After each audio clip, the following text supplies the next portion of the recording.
Bismillahirrahmanirrahim. Assalamualaikum warahmatullahi wabarakatuh. Perkenalkan nama saya Seger Erianto, nomor induk mahasiswa 22811314888. Pada kesempatan kali ini ingin menyampaikan presentasi terkait mata kuliah teknik penulisan proposal skripsi yang diampu oleh Ibu dosen Dr. Yuyun Maryuningsih. Baik, terlebih dahulu akan saya share PPT.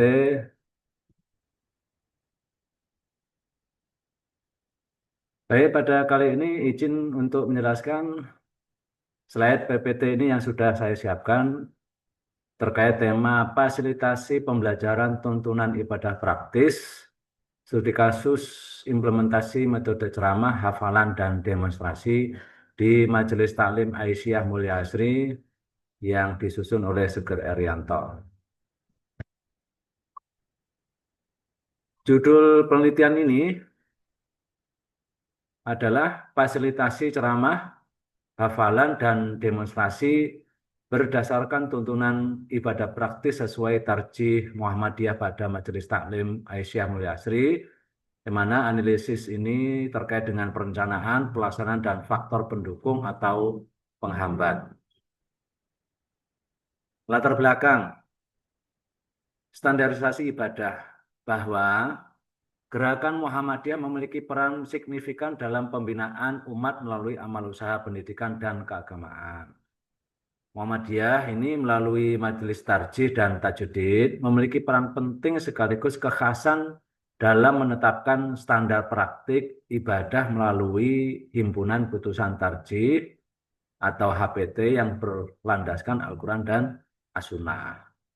Jadi Muhammadiyah ini memiliki kebiasaan dalam mengamalkan syariat agama itu berdasarkan atas putusan Majelis Tarjih. Nah, tantangan Majelis Taklim sebagai sarana edukasi nonformal, Majelis Taklim ini menghadapi tantangan dalam mentransformasikan teks fikih yang menjadi praktik yang benar.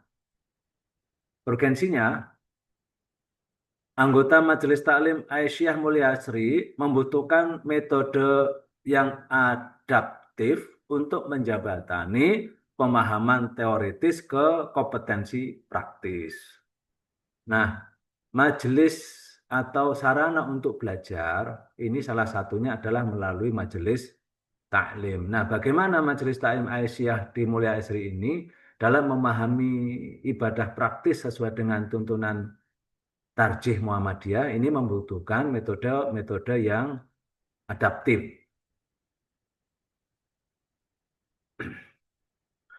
Penelitian ini fokus masalahnya ada 3 pilar fasilitasi, mengkaji integrasi 3 metode pembelajaran untuk mencapai kompetensi ibadah yang utuh. Yang pertama adalah ceramah.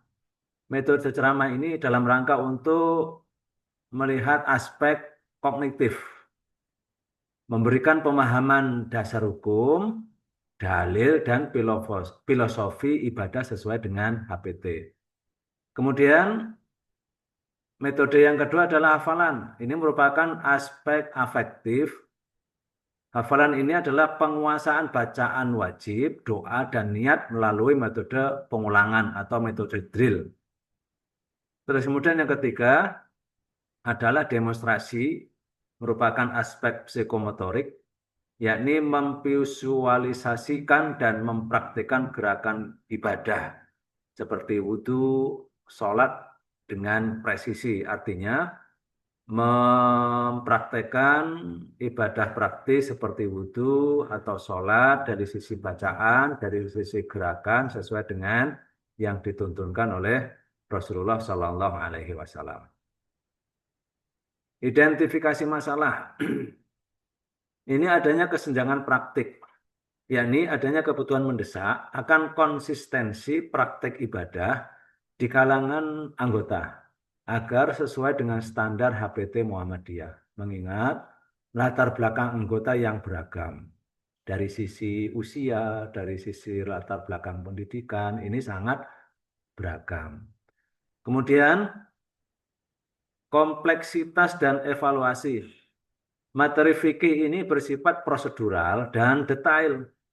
Belum adanya evaluasi mendalam mengenai bagaimana kombinasi metode ceramah, hafalan, dan demonstrasi dikelola secara efektif. Yang menjadi rumusan dan tujuan penelitian. Ini secara garis besar dapat dikelompokkan dalam 3 kelompok. Yang pertama adalah perencanaan, yakni menganalisis bagaimana pengorganisasian fasilitasi tuntunan ibadah praktis itu dilakukan. Jadi melihat perencanaannya seperti apa. Kemudian implementasi, yakni mendeskripsikan pelaksanaan gabungan metode ceramah, hafalan, dan demonstrasi. Kemudian evaluasi, yakni mengidentifikasi faktor pendukung dan penghambat dalam proses pembelajaran. Nah, kerangka berpikir penelitian ini ada tahapan pertama dari input, yakni implementasi daripada 3 metode, ini metode ceramah, hafalan, dan demonstrasi. Terus kemudian prosesnya seperti apa, yakni integrasi daripada ketiga metode tersebut dalam kegiatan rutin di majelis taklim dengan alokasi waktu dan strategi-strategi tertentu. Yang mana outputnya ini adalah peningkatan kualitas dari sisi pemahaman atau kognitif, kemudian yang kedua adalah bacaan atau afektif, yang selanjutnya ini adalah terkait dengan gerakan atau psikomotorik. Nah, ini dari proses input, proses, dan output ini adalah dari sisi kerangka berpikir dalam penelitian ini. Nah, adapun metode penelitian, ini pendekatannya adalah pendekatan kualitatif deskriptif.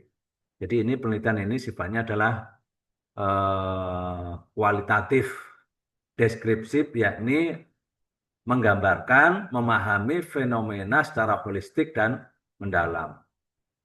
Terus kemudian lokasinya di Majelis Taklim Aisyah Mulia Asri, Tulang Bawang Barat, Lampung.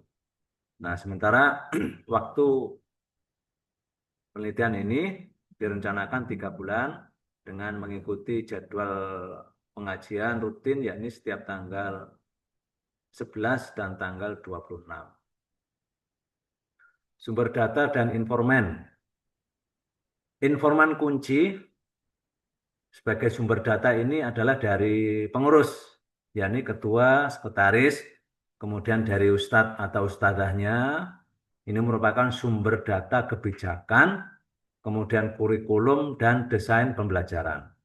Kemudian ada informan pendukung, terdiri dari anggota majelis taklim.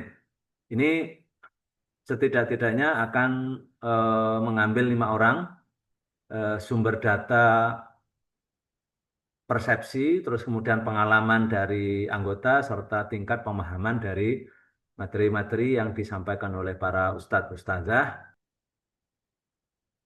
Nah, teknik triangulasi data ini menggunakan 3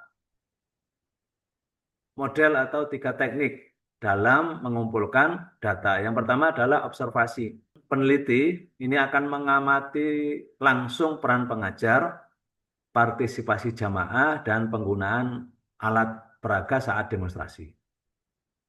Nah, mengamati. Terus kemudian yang kedua, wawancara. Wawancara yang mendalam, tanya jawab dengan pengajar terkait strategi dan anggota terkait pemahaman materi. Kemudian dokumentasi. Ini metode pencarian data dengan melakukan analisis dokumen struktur organisasi, jadwal pengajian, maupun buku-buku yang dijadikan rujukan. Yang utama adalah himpunan putusan tarjih. Analisis data ini yang kami pakai adalah dengan teori Miles dan Huberman dengan cara melakukan reduksi data, yakni menyeleksi, memfokuskan, dan menyederhanakan data kasar dari lapangan, kemudian memilah transkrip wawancara yang relevan dengan metode pengajaran. Yang kedua, penyajian dan kesimpulan. Ini menyusun data dalam bentuk narasi atau matriks untuk melihat pola hubungan, melakukan verifikasi temuan untuk menarik kesimpulan yang kredibel. Nah, sementara manfaat penelitian ini diharapkan ada dua hal. Yang pertama adalah manfaat secara teoretis. Harapannya penelitian ini dapat memberikan kontribusi dalam pengembangan metodologi pendidikan Islam non-formal dan memperkaya kajian tentang internalisasi ajaran Islam di majelis taklim. Kemudian yang kedua adalah manfaat praktis. Secara praktis, harapannya ini, hasil dari penelitian ini bagi majelis taklim adalah evaluasi perbaikan model fasilitasi. Di antara ceramah, hafalan, dan demonstrasi ketika diperpadukan ini seperti apa? Apakah nanti model ini perlu ditingkatkan atau nanti ada model-model strategi yang lain? Nah, selanjutnya adalah bagi organisasi. Harapannya hasil dari penelitian ini sebagai referensi kurikulum pelatihan.